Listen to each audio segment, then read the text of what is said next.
अस्सलाम वालेकुम dear students, I am your teacher Kamal Zaid. Dear students, आज के हम अपनी इस वीडियो में एक्सरसाइज 6.3 जो है इसको कंप्लीट सॉल्व आउट करेंगे। एक्सरसाइज 6.3 को सॉल्व करवाने से पहले जो है कुछ चीज़ें मैं आपको समझा दूं जो कि आपके लिए समझना बहुत ज़्यादा ज़रूरी है। सबसे पहले हम प्रपोर्शन पढ़ लेते हैं। प्रपोर्शन में बेटा लिखा हुआ है in general is if a b c d, मतलब कोई सी चार value are four quantity such that, इस तरह से होकर दो जो वैल्यू हैं वो बाकी दो के इक्वल हों, यानी कि अगर यहाँ पे 3 है तो यहाँ पर भी 3 होना चाहिए। And then a b c d are set to be proportional, तो ये चार वैल्यू फिर क्या कहलाती हैं? प्रोपोर्शनल। आसान वर्ड्स में ये कि चार वैल्यू होनी चाहिए और दो जो हैं वो बाकी दो के इक्वल होनी चाहिए। क्लियर? तो ये फिर क्या कहलाता है? ये हमारे पास हमारा प्रोपोर्शन कहलाता है। ऑलराइट, और इसमें बाकी जो चीज़ें हैं वो आप ये देख लें कि जो ए और डी है ना, लास्ट वाली वैल्यूज़, ये देखें ए और डी, ये सबसे लास्ट कॉर्नर वाली वैल्यूज़, इनको जो है वो हम ये क्या कहलाती हैं? ये एक्सट्रीम टर्म्स और एक्सट्रीम्स कहलाती हैं। ठीक है, लास्ट वाली दो टर्म जो एंड पे हैं, लास्ट कॉर्नर्स हैं, वो एक्सट्रीम्स कहलाएंगे, और जो मिडल में है, दो दरमियान में, वो मिडल टर्म कहलाती हैं। ठीक है, ये चीज़ें याद रखें। और इसके बाद जो है ये कंटिन्यू प्रोपोर्शन की चीज़ आपने याद रखनी है कि यहाँ पे लिखा हुआ है, सेम वही डेफिनेशन है, बस इसमें क्या होता है कि इसमें 3 वैल्यू गिवन होती है और जो वैल्यू दरमियान में हमारे पास गिवन होती है ना, हमने क्या करना होता है? उसको 2 दफ़ा मेंशन करना होता है। Clear? To be in continued proportion, तो फिर वो क्या कहलाती है? एक कॉन्टिन्यूड प्रोपोर्शन कहलाती है। अगर हमारे पास 3 वैल्यूज़ गिवन हो और फिर हम जो दरमियान में वैल्यू गिवन होती है ना, उसको हमने क्या करना हो? 2 टाइम मेंशन करना हो। ऑलराइट, अभी हम एक्सरसाइज पे आ जाते हैं। और क्योंकि ये मैं आज ज़रा बच्चे की बुक लेकर आई हूँ और क्योंकि ये मैंने अपनी क्लास में बच्चों को समझा दिया हुआ है, तो इसलिए यहाँ पे थोड़ा जो है आपको रफली देखना पड़ रहा है, लेकिन मैं आपको कोशिश करती हूँ कि आसान नीट पेज पे जो है इसको सोल्व करवा सकूँ। तो यहाँ पे देखिए लिखा है, पहला सवाल है हमारे पास ट्रू फॉल्स ही है, सिंपल। ठीक है, ये ऑब्जेक्टिव वाइज क्वेश्चन होते हैं, शॉर्ट क्वेश्चन में भी आ सकते हैं। इनमें से आप कोई एक भी अच्छे से समझ लो तो आपको अंदाज़ा रहेगा कि आपने सॉल्व कैसे करना है। ये मैंने क्वेश्चन यहाँ पे मेंशन किया है, आपका क्वेश्चन नंबर 1 का फर्स्ट पार्ट। अच्छा जी, जब हमने प्रोपोर्शन में मैंने आपको पढ़ाया है तो उसमें मेन चीज़ मैंने आपको समझाने की, पढ़ाने की यही कोशिश की है कि ये वाली दो टर्म जो हैं वो इन दोनों के इक्वल होनी चाहिए। इक्वल से मतलब अगर यहाँ पर 1 है तो यहाँ पर भी 1 होना चाहिए। अब यहाँ पर 8:9 है तो इसको भी कुछ इस तरह से हमें सोल्व किया जाए कि यहाँ पर भी 8:9 आ जाए। अब सबसे पहले इसको सोल्व करने का एक ही तरीका है कि आप देखो कि 27 और 24 दोनों वैल्यूज़ कौन सा एक ऐसा टेबल है जिसमें आती हैं। ठीक है, दोनों की दोनों एक टेबल में आनी चाहिए। तो बेटा 3 का ऐसा टेबल है जिसमें 27 भी आता है और 24 भी आता है। तो अब अगर हम इसको 3 पे डिवाइड करते हैं तो हमारे पास आ जाएगा 3 9 27 एंड 3 8 24, और ये डबल रेशो जब आप इक्वल लगा सकते हो। तो यहाँ पर ऑलरेडी हमारे पास क्या है? 8:9। अब आप 9 8 8 9 देख के तो कह सकते हो कि दीज आर इक्वल, बट दिमाग को थोड़ा सा आपने जो है अपने माइंड को यहाँ पे एक्टिव रखना है, देखना है यहाँ पर फर्स्ट टर्म 8 है, यहाँ पर फर्स्ट टर्म 9 है, तो क्या इक्वल है? 8/9 और 9/8 इक्वल हो सकती है? कभी भी नहीं हो सकती। तो it's mean this is not equal, and it's mean शायद नॉट लिख ले, ट्रू फॉल्स पूछा तो आप यहाँ पे फॉल्स लिख लें। पहली स्टेटमेंट आपकी क्या होगी? फॉल्स। कैसे फॉल्स होगी कि 8:9 चाहिए था और हमारे पास 9:8 आ रहा है। इसी तरह मैं आपको एक और समझा दूँ क्वेश्चन। चलिए ये लास्ट वाला करवा दूँ, ये इसमें डबल मल्टीप्लाई ये करवा देती हूँ। 55:3 प्रोपोर्शन 60:48। ठीक हो गया। अब इसका भी आपने ट्रू फॉल्स निकालना है। ट्रू फॉल्स के लिए आप क्या करोगे? सेकंड टर्म है ये। अच्छा जी, कोई ऐसा टेबल यहाँ पे मल्टीप्लाई करो जिसको मल्टीप्लाई करवाने के बाद आपके पास ये मतलब ये दोनों एक ही टेबल में वैल्यू आए, तो वो हमारे पास 11 का टेबल है। 11 5 55, 11 3 33। अब यहाँ पे 60 और 48 को हमने ऐसे डिवाइड करना है कि एंड पर हमारे पास 5 और 3 बचे। तो अब अगर आप पढ़ते जाओगे, ये दोनों 2 के टेबल में भी आ गए, ये दोनों 4 के टेबल में भी आ गए, इसी तरह हम पढ़ते आए तो 6 में भी आ गया ये टेबल ना। तो 8 में भी आते हैं मे बी। तो डायरेक्ट हम इस तरह टेबल पढ़ते पढ़ते मैं ना 12 के इनको दोनों को देख के मेरे माइंड में 12 का वर्ड आया। क्या 12 में 48 आता है? 12 4 ज़ा 48 एंड 12 5 ज़ा 60, ये होता है ना। 12 1 ज़ा 2 12 24 36, हाँ जी 4 ज़ा 48 होता है। तो 12 से अगर हम इसको डिवाइड करते हैं सिर्फ इस टर्म को, तो क्या वैल्यू आएगी? 12 5 ज़ा 60 एंड 12 4 ज़ा 48। तो क्या सेम है? नहीं सेम, यहाँ पे हमें 3 चाहिए, तो यहाँ पे 4 आ रहा है। दीज बोथ आर जो है वो नॉट सिमिलर, नॉट इक्वल, ठीक है। तो इसका मतलब ये भी क्या है? फॉल्स। इस तरह से आपने क्वेश्चन नंबर 1 में ट्रू फॉल्स जो है वो चूज करने हैं।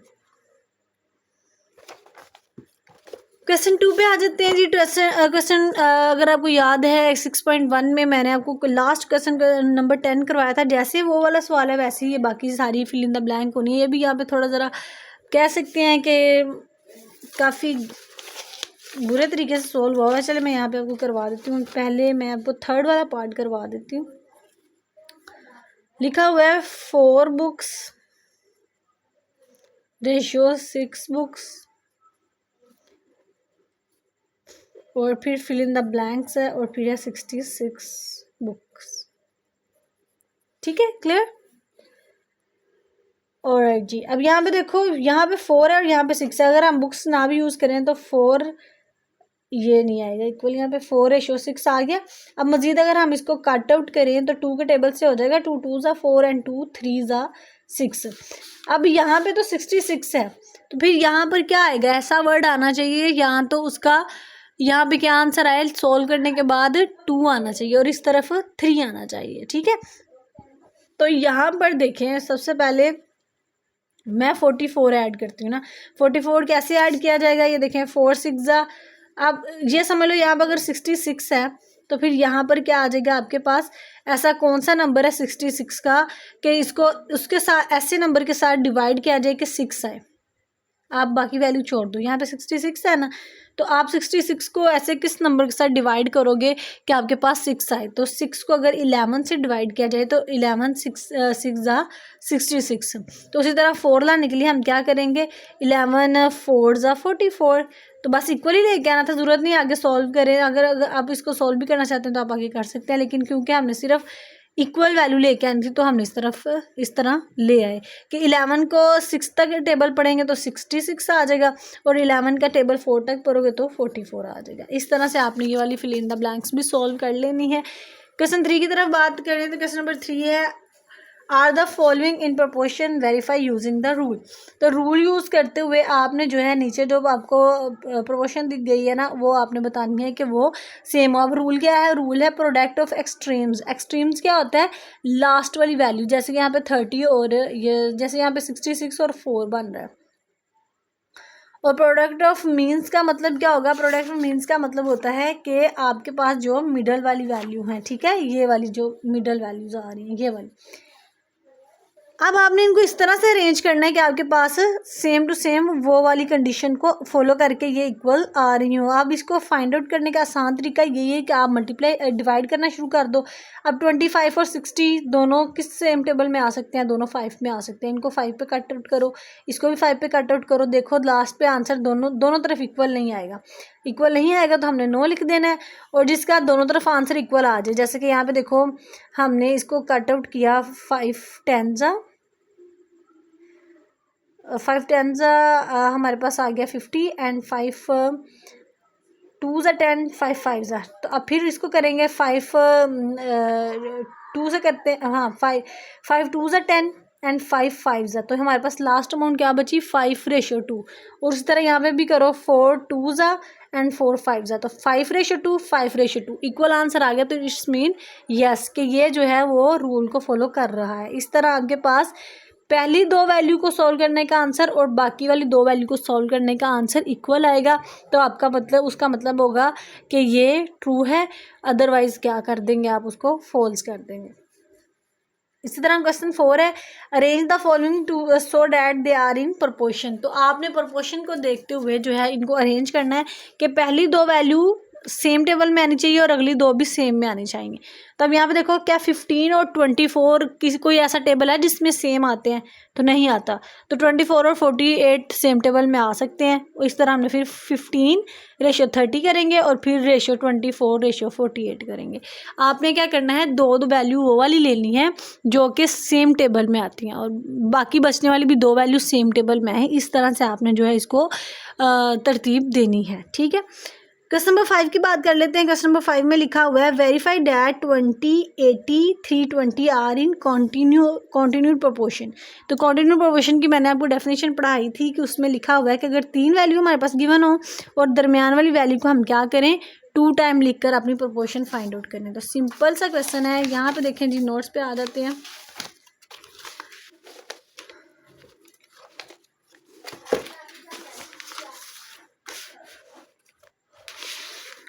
ओके जी, अब ये हमारे पास क्वेश्चन में वैल्यूज गिवन थी और हमें पता है कि कॉन्टिन्यूड में क्या करते हैं, जो दरमियान वाली वैल्यू होती है उसको 2 टाइम लिख देते हैं और यहाँ पर डबल प्रोपोर्शन आएगा। ठीक है, इसको प्रोपोर्शन बोलते हैं, डबल रेशो को। दरमियान वाली आपस में मल्टीप्लाई हो जाएंगी और बाहर वाली आपस में हो जाएंगी। तो 20 को मल्टीप्लाई करवा दिया हमने 320 के साथ। 80 से मल्टीप्लाई हो रहा है, आप 80 को 80 पे मल्टीप्लाई भी करवा सकते हो और आप 80 का स्क्वायर भी लिख सकते हो। दोनों का एक ही मतलब है।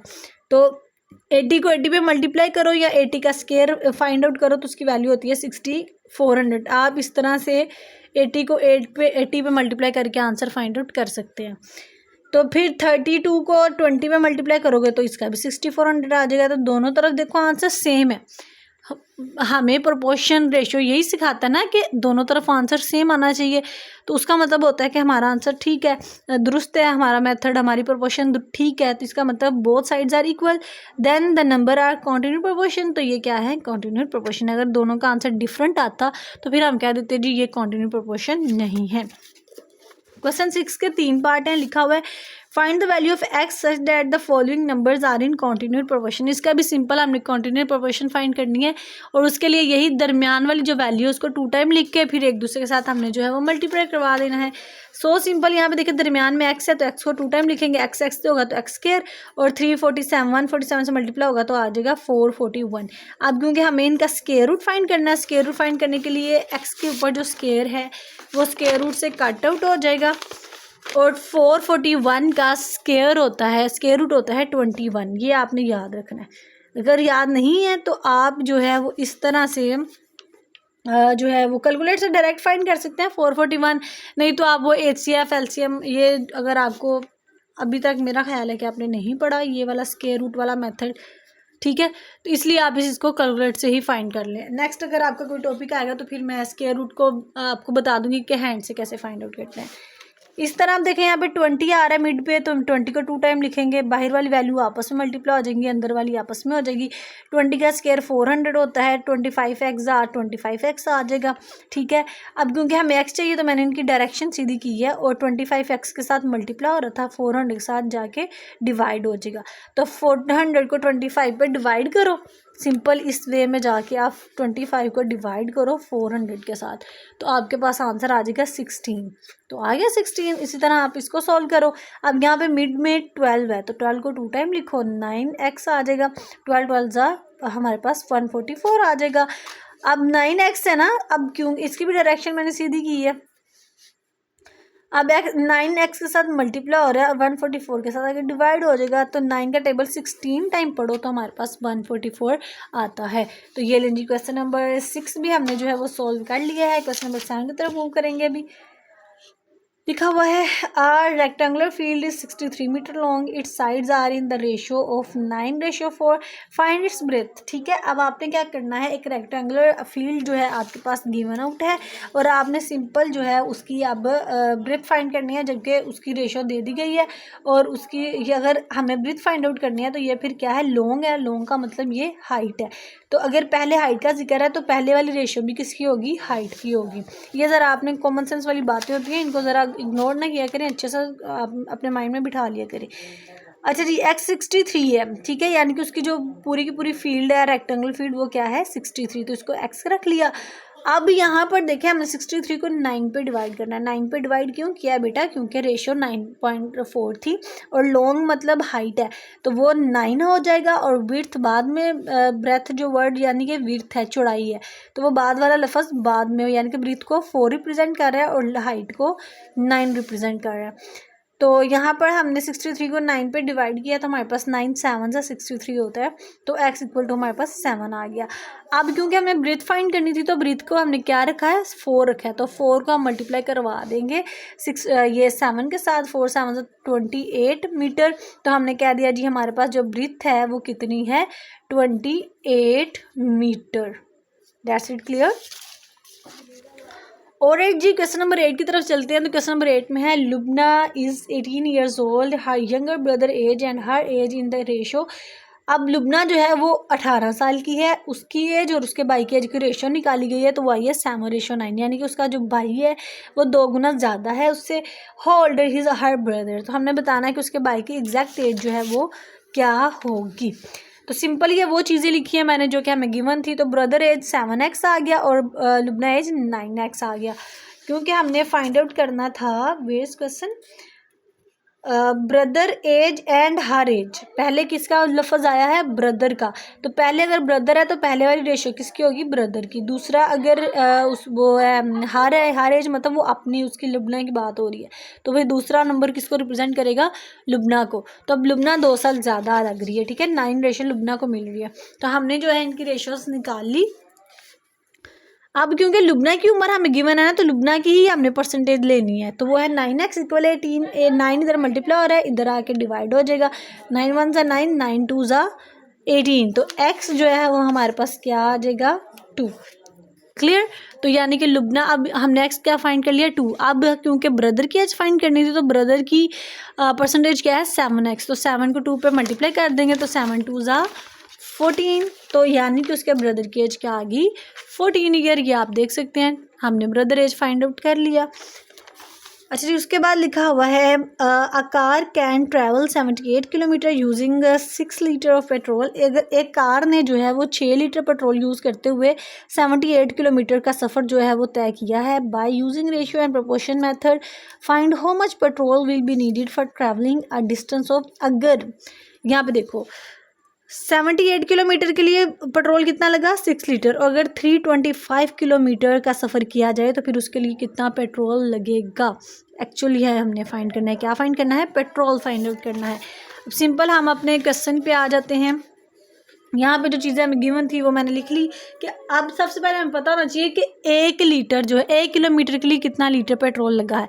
हमें पता है 6 लीटर लगा है 78 के लिए, तो हमने 6 को जो है डिवाइड कर देना है 78 पे। ये 7.8 नहीं है, ये 78 है, ठीक है। तो 78 को आपने 6 पे डिवाइड करना है और टोटल आपने क्या फाइंड करना है, आपने 325 किलोमीटर फाइंड आउट करने हैं ना। तो आप सिंपल क्या करो 6 को मल्टीप्लाई कर लो 325 के साथ, आपके पास आंसर आ जाएगा 1950। इसको डिवाइड करना है हमने 72 के साथ। अगर आपको कैलकुलेटर अलो है, अगेन मैं रिपीट करूँगी, तो आप कैलकुलेटर से डिवाइड कर लें, अदरवाइज़ आप 78 इस तरह से इसको डिवाइड करके देखें तो आपके पास आपका आंसर आ जाएगा 25 लीटर। तो फिर 325 लीटर किलोमीटर के लिए कितना लीटर पेट्रोल चाहिए 25 पेट्रोल हमें चाहिए। तो इस तरह आपने नीचे स्टेटमेंट बनाकर लिख देनी है। क्वेश्चन नंबर 10 है जी हमारे पास हुज पेन इज़ चीपर। हमने बताना है किसका पेन जो है वो सस्ता आया है। Momina bought 1 dozen pen, Momina ने 1 दर्जन पेन लिए हैं जिसमें कि 12 पेन होते हैं और वो आए हैं 96 के। और सारा जो है उसने पैकेट ऑफ 8 पेन, उसने 8 पेन लिए हैं जो कि 80 रुपये के हैं, 80 रुपीज़ के हैं। तो हमने बताना है कि किसका पेन जो है वो सस्ता पड़ता है। तो क्वेश्चन हमने देख लिया है जी। अभी हम मूव करते हैं अपने नोट्स पे। तो मोमना का एक पेन कितने का पड़ेगा 8 रुपीज़ का पड़ेगा। 8 रुपीज़ का मोमना का पेन कैसे पड़ा जी, क्योंकि यहाँ पे देखो मोमना ने 12 पेन लिए थे ना, तो 96 को हमने डिवाइड कर दिया 12 पे, तो 12 1 ज़ा 12, 12 8 ज़ा क्या आ गया 12 8 ज़ा 96, तो 8 हमारे पास रुपीज़ आ गई पर पेन। ठीक है, मोमना का 1 पेन की क्या प्राइस आ गई, 8 प्राइस, और सारा ने 80 रुपीज़ में 8 पेन लिए, तो 80 को 8 पे डिवाइड करो तो आपके पास क्या आ जाएगा, 10। तो अब जी यहाँ पर आप खुद ही देख लो, 10 रुपीज़ का सारा को पड़ रहा है एक पेन, और 8 रुपीज़ का मोमना को पड़ रहा है एक पेन, तो कौन सा सस्ता होगा, मोमना का सस्ता होगा। तो आप इस तरह से कर सकते हैं, ₹8 लेस देन ₹2 10। ठीक है, ये लेंगे। क्वेश्चन नंबर 11 है हमारा, लास्ट एक्सरसाइज का लास्ट क्वेश्चन है। A worker get ₹300 as wage after working for 4 days। Worker ने क्या किया है, 4 दिन काम किया, और 4 दिन काम करने के बाद उनको ₹300 मिले हैं। If he worked for 18 days, अगर वो 18 दिनों के लिए काम करते हैं तो फिर उनको जो है कितने लेबर चार्जेस मिलेंगे। ठीक है, अगर उन्होंने क्या किया, 4 दिन के लिए काम किया तो 300 मिला, अगर वो 18 दिन के लिए काम करते हैं तो फिर उनको कितने पैसे मिलते हैं। तो सो सिंपल, 300 को हम डिवाइड कर देंगे 4 पे। क्यों 4 पे डिवाइड किया, ताकि हम 1 डे निकाल सकते हैं, उनको 1 डे का वेज कितना मिला है। तो 300 को 4 पे डिवाइड किया तो हमारे पास आ गया ₹75। क्या आ गया, 75। अब 18 डेज़ का फाइंड आउट करना था, तो 75 को हम मल्टीप्लाई करवा देंगे 18 के साथ, तो हमारे पास क्लियरली आंसर आ गया 1350। और यहाँ पर जो है हम बता देंगे कि he will get ₹1350 for 18 more days. अगर वो 18 दिन और काम करें तो फिर उनको कितने पैसे मिलेंगे, ₹1350। इसके साथ हमारी एक्सरसाइज कंप्लीट हो गई है, और इंशाल्लाह 6.4 भी मैं बहुत जल्द जो है वो अपलोड कर दूँगी।